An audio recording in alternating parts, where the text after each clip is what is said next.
lo que ha llegado, que no te ha pasado una cosa mala.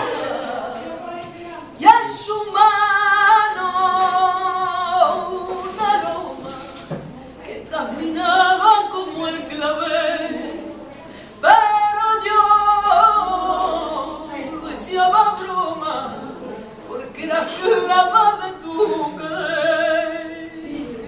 Me entretenido las cosas del juego, y yo te decía cerrando los ojos, lo mismo tu ciego.